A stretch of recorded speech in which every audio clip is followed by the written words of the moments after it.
मित्रों नमस्कार। मैं आशा करता हूं कि देश प्रेमी जनता और सनातनी जनता ठीक होगी, बेहतर होगी। यह है यूट्यूब का पीएस नेटवर्क। मैं हूं प्रदीप हूँ। आज मैं सुबह यूट्यूब के कुछ कंटेंट क्रिएटर्स के वीडियो देख रहा था जो मैंने पहले देखे नहीं थे। दो चार में मुझे तीस्ता सी तलवार के बारे में जानकारी मिली। तीस्ता सी तलवार को आप जानते हो। फिर मैंने जब उसमें गूगल किया, मुझे थोड़ी जानकारी उसके बारे में थी। जब मैंने गूगल किया तो वहाँ से पता चला कि वो एक ह्यूमन राइट्स एक्टिविस्ट है जिसने गुजरात दंगों में जो पीड़ित थे, सो का पीड़ित है, उनके लिए उनकी सहायता की बहुत की। इस संबंध में जब मैंने कंटेंट क्रिएटर्स के वीडियो देखे तो उसने मुझे पता है कि उसको एक फर्जी एफिडेविट उसने बनाए थे जिसमें वो बीजेपी और मोदी को इन्वॉल्व करना चाहती थी, उसको सज़ा दिलवाना चाहती थी, यहाँ तक कि अगर हो सके फांसी भी चढ़वाना चाहती थी। इस सिलसिले में उसने विदेशों से और देश से बहुत ही चंदा इकट्ठा किया और बताते हैं कि उसमें उसने चंदे का बहुत गबन किया। वो इसी काम में लगी रहती है। कहा जाता है कि वो पारसी है और मुसलमान से शादी की हुई है। तीस्ता सी तलवार की दोस्ती बड़े बड़े लोगों से, जो सफ़ेद पोश है, हाई सोसाइटी वाले लोग, उनके साथ उनके बहुत अच्छे रिश्ते हैं, बड़ा उठना बैठना है। एक एफआईआर हुई थी गुजरात हाई कोर्ट में जिसमें उनके खिलाफ कुछ चार्जेस लगाए गए थे और हाई कोर्ट ने उनको जेल में भर दिया था। 1 महीने की जेल हुई थी, उसके बाद ज़मानत हो गई। फिर कोई दूसरा केस था, उसमें उनको दोबारा जेल भेजने के लिए गुजरात हाई कोर्ट ने कहा। ये बात है 1 जुलाई 2023 की। जब ये बात दिल्ली पहुंच गई, हम वहाँ के जो सुप्रीम कोर्ट में है, सुप्रीम कोर्ट में छुट्टियाँ चल रही थी। 3 जुलाई को कोर्ट खुलने वाले थे। 1 जुलाई को जो DY चंद्रचूड़ उस वक्त के चीफ जस्टिस थे, उनको एक मैसेज आता है। मैसेज आकर वो भरतनाट्यम का प्रोग्राम, यानी वो न वो ऑफिस में थे न ऑफिशियल रेजिडेंस पे थे, यानी कि वो माना जा सकता है कि वो छुट्टी पे ही थे। वहाँ से उठकर वो कोर्ट गए और कोर्ट पे 2 मेंबर्स की बेंच बनाई तीस्ता सी तलवार की ज़मानत के बारे में।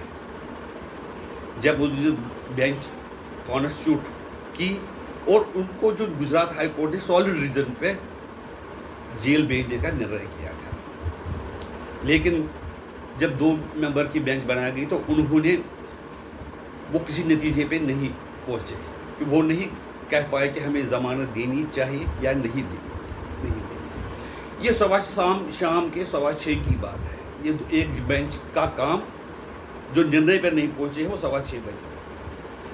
6 बजे का वो प्रकरण है।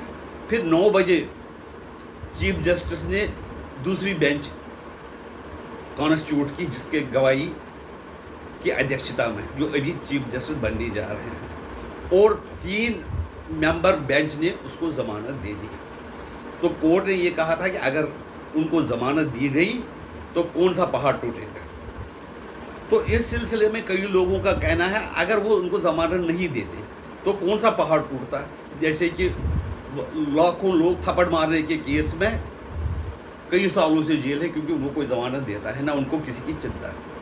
जब 1 जनवरी 2023 को कॉन्स्टिट्यूशन डे का कार्यक्रम था जिसमें सुप्रीम कोर्ट के उस वक्त के चीफ जस्टिस DY चंद्रचूड़ थे और महामहिम राष्ट्रपति महोदया थी, तो उन्होंने चंद्रचूड़ साहब से पूछा कि क्या आम आदमी जिसके पास कोई साधन नहीं है, जिसकी ज़मीन और मकान जाता है, क्या वो उसको ज़मानत लेने का हक नहीं, उसको क्या उसको हमेशा जेल में ही रहना पड़ेगा।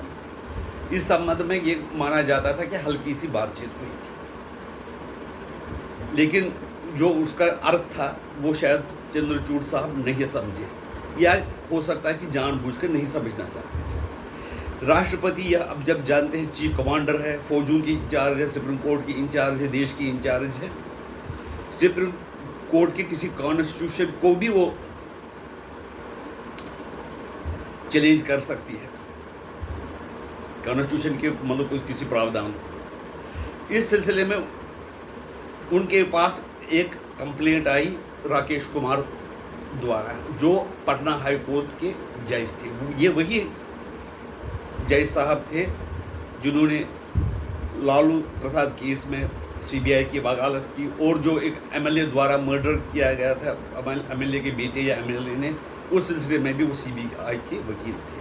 उनका काम बहुत ही पसंद किया गया और उनको पटना हाई कोर्ट का निर्णय लेके उनको वहाँ का जज बनाया, एडिशनल जज, फिर जज बना दिया।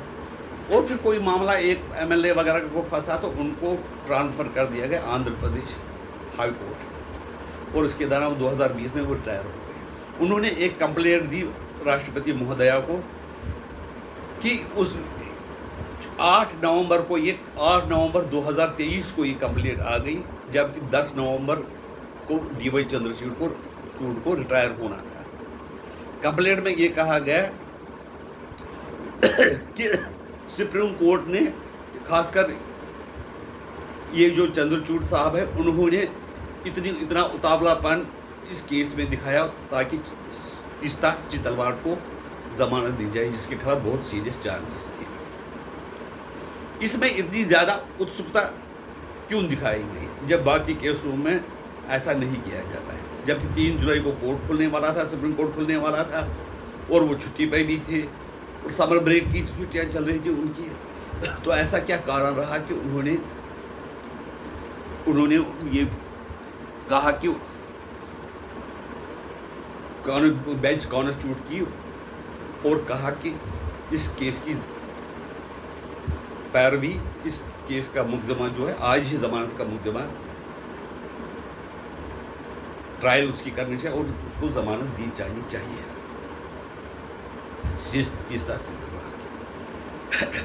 इस संबंध में ये जो कंप्लेंट की है वो उनको कपिल सिब्बल के द्वारा